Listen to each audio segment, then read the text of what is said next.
Fala pessoal do canal MS Conservador, estamos aqui ao vivo em Brasília, na Praça dos Três Poderes.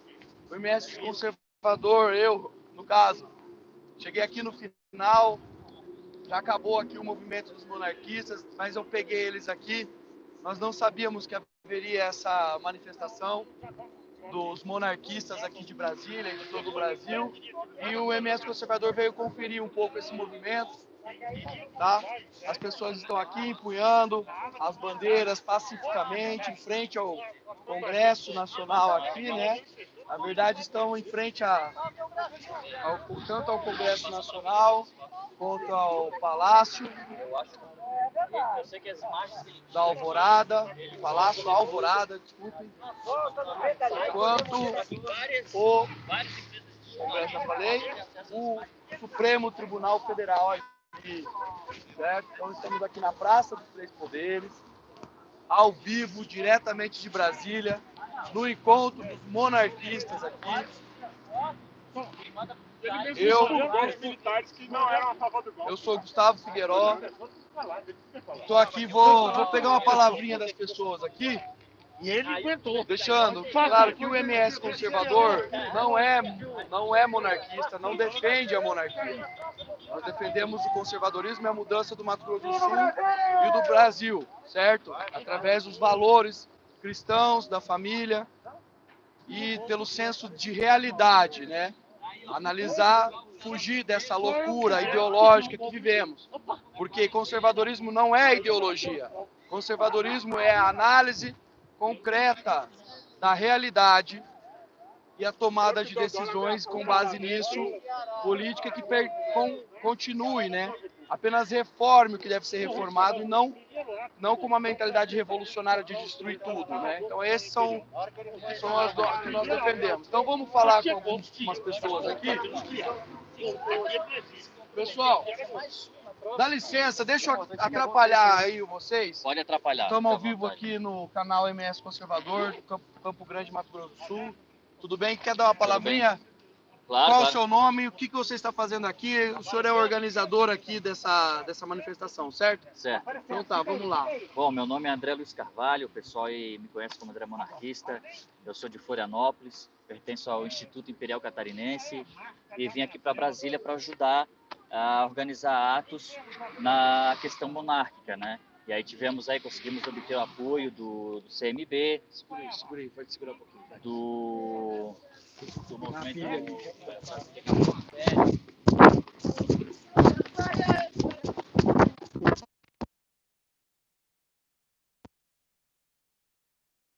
Estamos aqui organizando um ato para apresentar aqui para o povo.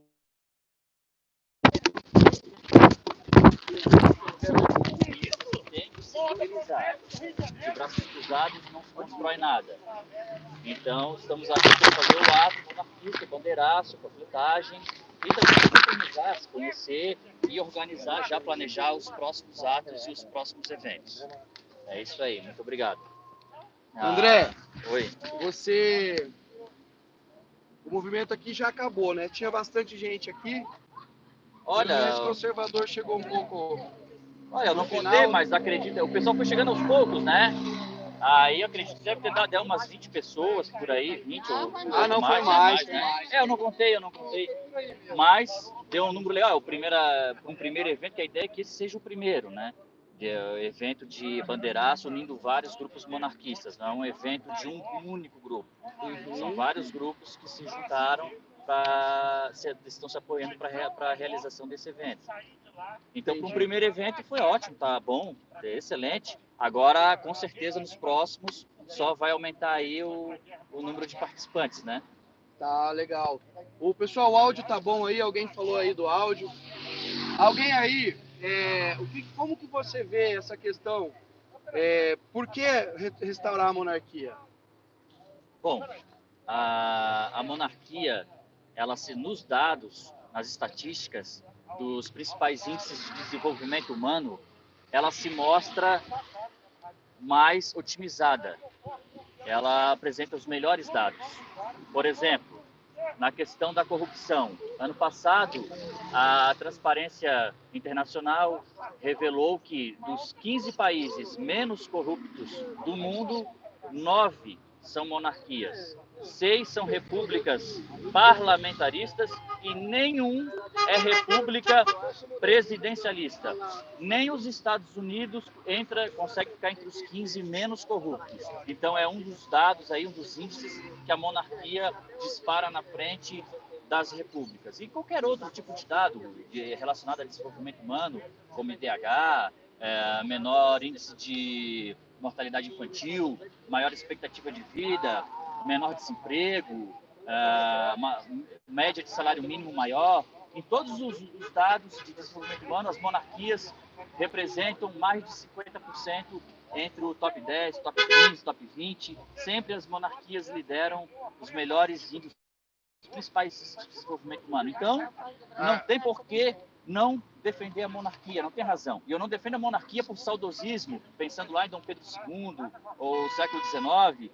Não é só por isso, mas principalmente porque a monarquia se apresenta um sistema político mais eficiente. As estatísticas provam isso. Sim, dá para perceber que em 130 anos de república no Brasil, o Brasil não deu certo, né? Porque nós éramos uma monarquia, a gente que estuda um pouco o conservadorismo e a história do Brasil, a gente vê que a estabilidade do sistema monárquico, onde se divide em duas pessoas, o chefe de governo, como o primeiro-ministro, e o chefe de Estado sendo o imperador, ou o monarca, ou o rei. No Brasil, nós temos um presidente que essa pessoa cumpre esses dois papéis. Então, a monarquia, traduzindo assim de um jeito mais simples, é o quê? É o Estado sem partido. O partido, a política partidária, ela não interfere, ela não entra no Estado brasileiro, no caso, no Estado que é regido por esse sistema, essa forma de governo. Então, você tem comprovado no Brasil que isso não deu certo. As pessoas sempre falaram que, as pessoas não, se não me engano, o Joaquim Nabuco, ou agora não me lembro se foi o próprio Rui Barbosa, que em retratação a ter apoiado a República, a mudança de regime no Brasil, ele disse que antes, na época do Império, o Congresso Nacional, que é isso daqui, era uma escola de diplomatas. E depois, já com a República, em seus primeiros anos, ele se transformou em uma escola de um balcão de negócios. Passou de uma escola de diplomatas para um balcão de negócios. Então, parece que isso, até hoje, está acontecendo, nem que seja numa minoria, para a gente ser bem, para a gente falar bem aí dos nossos representantes, né? Que deveriam nos representar. Mas, enfim, muito obrigado, André. Eu que agradeço. Obrigado. Lá de Florianópolis, quem quiser um dia visitar Florianópolis, ele vai passar o endereço dele, todo mundo pode ficar lá. Vão lá comer um churrasco. É brincadeira, é brincadeira. Mas ele vai encontrar, encontra lá no Mercadão, lá em Floripa, teve a visita do Imperador Dom Pedro II, tem um marco lá. Dom Pedro I também passou lá no Mercadão, ali também tem alguma coisa, né? Eu já estive lá, já visitei aquela ilha maravilhosa, né? Em Santa Catarina, né, um estado, aqui temos a bandeira, baixa essa bandeira da Cruz de Malta, da Ordem de Cristo. Né? Nós somos o país, o Brasil é a terra de Vera Cruz, a verdadeira cruz. Foi descoberto num domingo de Páscoa, né? Foi rezada uma missa lá na Bahia, e tem o meu amigo baiano aqui, que daqui a pouco eu vou falar com ele. Então é um país que tem vocação cristã, vocação para ser grande, vocação para ser um gigante, o maior país do mundo, é o país mais rico, mais belo do mundo. Eu não canso de repetir isso. Nós temos que estudar nossa história. Quem gosta de Game of Thrones aí, vocês têm um Game of Thrones brasileiro, o único império dos trópicos. Tá? Então, aqui o MS Conservador vem fazer um resgate da memória histórica do seu país. Nós não, infelizmente, não estamos defendendo a monarquia, a mudança de regime, mas o conservador, à medida que quanto mais ele estuda formas de governo, pela inquietude, pela impaciência, pela revolta que ele tem com o Brasil, com os desgovernos, a estabilidade do Brasil. E o conservador acaba tendo que estudar monarquia e muitos conservadores de verdade se convencem que a monarquia não é perfeita, não é uma forma de governo perfeita, porque não há perfeição aqui na Terra, mas é a menos imperfeita, é a mais democrática. O país mais democrático do mundo é uma monarquia chamada Dinamarca. Países como o Japão, que há pouco a gente se recorda que é o império do Japão, né? É um império. Então tem vários países como a Suécia, né? O reino da Suécia, a Bélgica. É uma monarquia constitucional onde o próprio rei pode ser afastado. André, obrigado. Obrigado, Meu querido. nobre, como que é o seu nome? Eu sou o Francisco Abreu. Francisco Abreu, o senhor é da onde? Eu sou de São Paulo. O senhor e mora onde? Eu moro aqui em Brasília. E aqui vocês têm algum círculo monárquico, alguma coisa? Nós temos o movimento Brasília Capital do Império, que está participando desse evento aqui, dessa concentração monarquista em Brasília. Certo. E faz quanto tempo que vocês fundaram Brasília, capital do Império, esse movimento? O movimento Brasília Capital do Império nasceu de uma ideia de monarquistas, de pessoas que amam a história do nosso país, no dia 7 de setembro de 2017. Nesse dia, nós quisemos nos reunir para fazer o primeiro encontro monárquico de Brasília. E graças a Deus, lá no dia 5 de dezembro, nós conseguimos fazer, lá no começo de dezembro, nós conseguimos trazer o príncipe Dom Bertrand de Orleans e Bragança, o segundo na linha sucessória, e um auditório com aproximadamente 80 pessoas que vieram prestigiar, vieram acompanhar e ouvir as palavras do nosso príncipe pela monarquia. Nós estamos pela família, nós somos pela história do nosso país, e desde então, no dia 19 de fevereiro de 2018, nós nos constituímos pessoa jurídica, com estatuto social, com membros, com contribuição mensal dos membros, com voluntários do Movimento Brasília Capital do Império, e nós promovemos em Brasília e no Brasil todo essa restauração da monarquia, e somos fiéis e somos leais às diretrizes que a Casa Imperial, que tem por chefe Dom Luís de Orleans de Bragança, o chefe da Casa Imperial, que se manteve fiel, leal àqueles ideais da Princesa Isabel após o exílio. Ela, a primeira chefe da Casa Imperial após o término da nossa monarquia.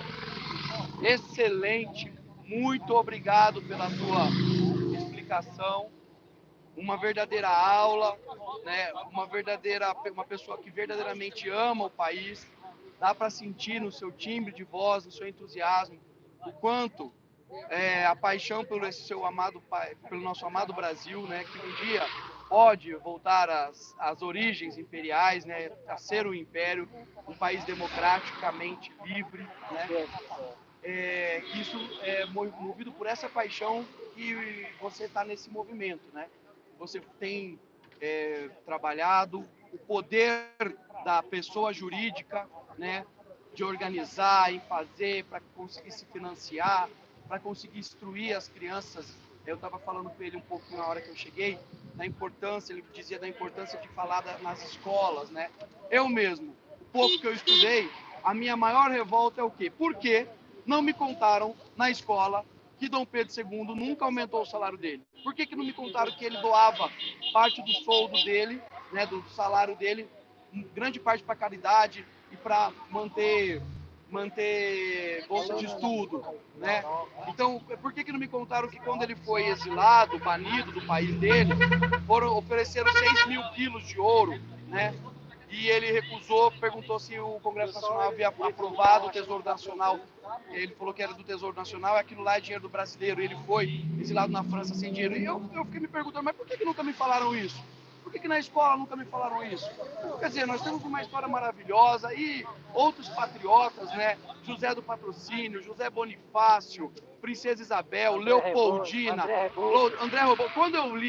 Quando eu vi o Plano Rebouças, que ligava o país inteiro em cruzava horizontalmente o país inteiro por estradas de ferro e verticalmente, fluvialmente, né, tanto pelo Rio da Prata, Rio Paraguai, o Oceano Atlântico, o Rio Araguaia, desculpe, o Rio Araguaia, o Rio Tocantins e o Rio Velho Chico, e o Rio Paraguai também, quando eu vi aquele mapa, eu vi que em 1878 havia uma preocupação plena com a infraestrutura brasileira.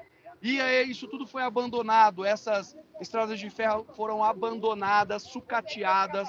Você tem estrada de ferro aí do período imperial que não é usada, parou de ser usada. Para quê? Para construir ferrovia, né? A gente sabe, para construir rodovia, para vender pneu, vender caminhão.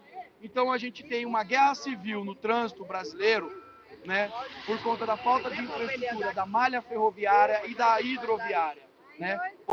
Somos um país de dimensão continental, não faz sentido dependermos apenas das rodovias. Elas são parte do escoamento das cargas, da produção, das commodities. Fora oleodutos, gasodutos, veja só, o combustível mais caro do Brasil é aqui em Brasília. É um absurdo aqui. Lá em Campo Grande, o diesel está R$3,10, R$3. Aqui está R$3,39, aqui na capital do Brasil. Aqui é uma coisa linda essa Brasília aqui, porém o que falta é estabilidade no país. A cada eleição, o dólar dispara, a bolsa de valores despenca. Por quê? Porque a instabilidade política é o grande problema do país. Você não faz uma eleição sem o mercado enlouquecer, os investidores enlouquecerem, porque a gente não sabe quem vai entrar e quem entrar, o que pode fazer. Então, causa um temor no mercado. E a monarquia, ela resolveria isso, né? Você estava me falando esses dias aí. Por quê? Porque tem estabilidade.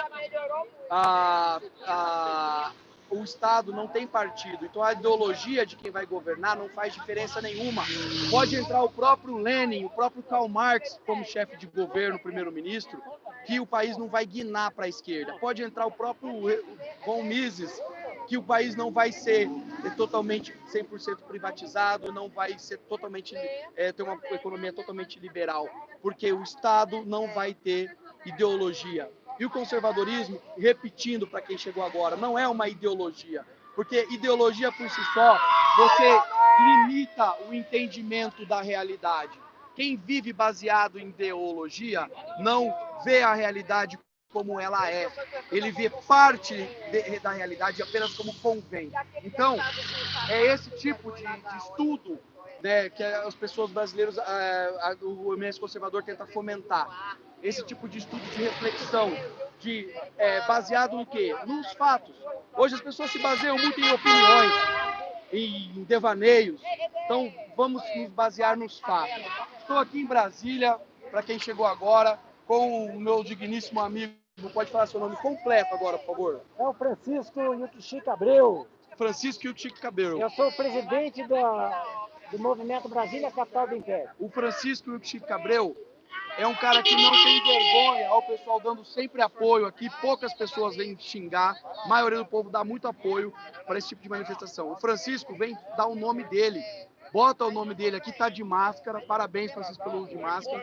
Então, tá aqui expondo a cara dele, revelando o nome dele, explicando um pouco, né, o porquê que ele está aqui. Porque são brasileiros hoje que acordaram. O Brasil acordou. É por isso que tem gente tentando calar com inquéritos ilegais. Aqui na frente do STF nós estamos. É por isso que tem alguns movimentos dentro do Congresso para aprovar leis, para calar a imprensa. Por quê? Porque o povo acordou e está aqui, ó, dando a cara a tapa, falando quem é, se manifestando livremente. E eles querem saber quem está financiando. Quem está financiando o senhor? Sou eu mesmo. Então, é ele mesmo. Quem que pagou para eu vir aqui, lá de Campo Grande? Quem que o senhor acha que pagou? Sou eu mesmo. Claro, lógico. Passei no cartão lá e vim. E é isso, buga, dá problema, trava a cabeça dos políticos. Porque eles não entendem como que pessoas conseguem se autofinanciar para vir aqui protestar. Eles são acostumados ao quê? A ter um patrocinador que monta um estúdio para eles, um outro patrocinador que banca os funcionários para eles, um outro patrocinador que banca o material impresso, o outro que banca o impulsionamento na rede social. E aí ele buga. Quando eles vão investigar canais que são financiados por vendas de produtos, entrega de conteúdo, venda de produto das mais variadas espécies, tanto cursos quanto materiais como camisas, né, canecas. Enfim, o MS Conservador fez canecas e fez camisas para vir para cá e vai fazer canecas a partir da semana do mês que vem, provavelmente agora de agosto. Então nós temos trabalho de venda de camisa. Vamos fazer curso também. Então isso buga, ferra, paralisa a cabeça dos corruptos. Eles não entendem que não tem ninguém financiando. Então eles querem achar pelo em ovo. Eles subvertem a ordem jurídica para tentar achar alguma coisa e não vão achar nada, porque o povo acordou e está em Brasília pedindo volta da monarquia. Essa bandeira linda aqui, ó. Então, segura, dona, só dá uma segura aqui um pouquinho, a senhora está passando aqui. Obrigado por contribuir para o nosso canal. Como que é o nome da senhora? Sueli. Sueli, voluntário do MS Conservador agora por 30 segundos. Olha essa bandeira. Essa bandeira é linda. É a primeira bandeira do seu país. Essa bandeira é a primeira bandeira do seu país. Ó, olha só. Olha que coisa linda. Isso aqui foi costurado por Leopoldina, a cor dos Bragança e a cor dos Habsburgo. Isso aqui é a esfera armilar, é o auge da tecnologia da época. Essas aqui são as províncias do Brasil. Esse aqui é a riqueza do Brasil da época, o fumo e o café, o laço que une os povos, né? Aqui temos a coroa. Em cima da coroa temos o símbolo máximo, que é a cruz, que é o sacrifício. Então ninguém manda mais do que o próprio Jesus, o próprio Deus. Então são valores, aqui a ordem de Cristo, são valores, o escudo das armas, baseado com nossos ancestrais portugueses, né? Então são os valores defendidos. E as riquezas do Brasil, o café e o fumo, né? O tabaco. E as cores de quem? Dos Habsburgo, que a mulher que veio para cá era Leopoldina, que sabia, que foi educada como os homens, que na época elas não tinham a educação, mas as princesas Habsburgos elas eram educadas assim como os príncipes, né? Então ela sabia de quê? De tudo, né? Ela sabia engenharia, geopolítica, matemática, hidrografia, cartografia, e ela ajudou Dom Pedro I na independência. E quem são os pais da independência do Brasil? Pasme. José Bonifácio, que viu a Revolução Francesa ao vivo lá, ele estava lá e viu a carneficina que foi, porque tudo que é revolução significa uma coisa senão morte, revolução é morte, sangue, chacina, leis que não existem, cai o Estado, né, cai a norma legal. E junto com Leopoldina e Dom Pedro I, fizeram a independência do Brasil. E qual que é o busto que está aqui na Praça dos Três Poderes? Adivinhe, quem deu a independência do Brasil foram essas três pessoas. Qual que é o busto que está aqui? Tiradentes. Tiradentes é um personagem até que controverso, há quem diga que ele sequer existiu, e ele tentou a independência na época, ele não era no reino, ele não estava no Império do Brasil, ele estava ainda no reino de Portugal, Brasil e Algarves.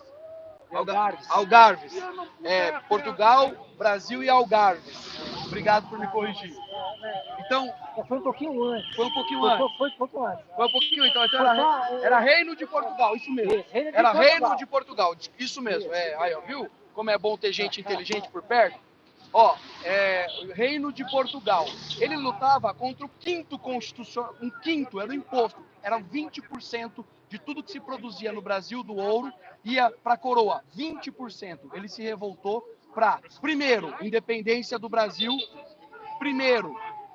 segundo, independência ele queria ser independente do próprio, separar apenas Minas Gerais. Então, para ele, tanto faz. Ele podia só separar Minas Gerais e fazer várias republiquetas, assim como os nossos irmãos espanhóis, né? Ou que o Brasil todo fosse independente de Portugal, por causa de um quinto, de 20% de imposto. Hoje, nós pagamos cerca de 60% até quase 70% de imposto em tudo que você produz.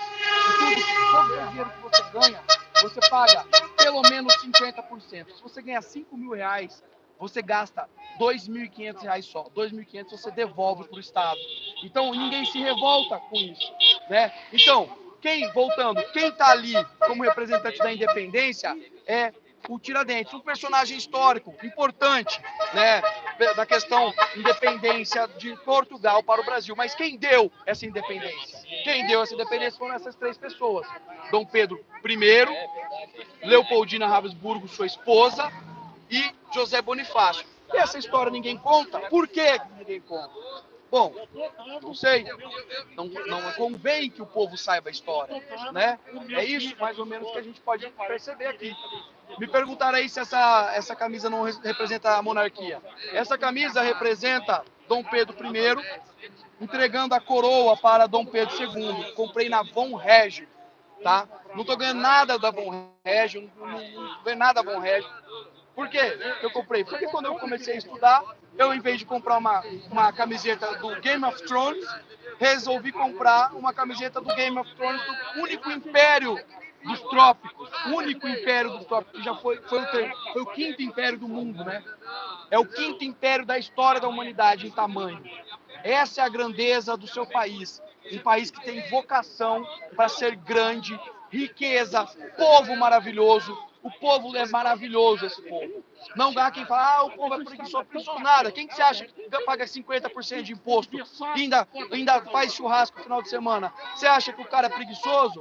O cara trabalha pra caramba. O cara trabalha igual um camelo, mula mesmo, para carregar esse estado gigantesco do Brasil. Então é isso que o MS Conservador vai fazer sem parar daqui para frente. A gente vai trazer história, conteúdo histórico, filosófico, teológico para você se libertar dessa fantasia que você vive, tá bom?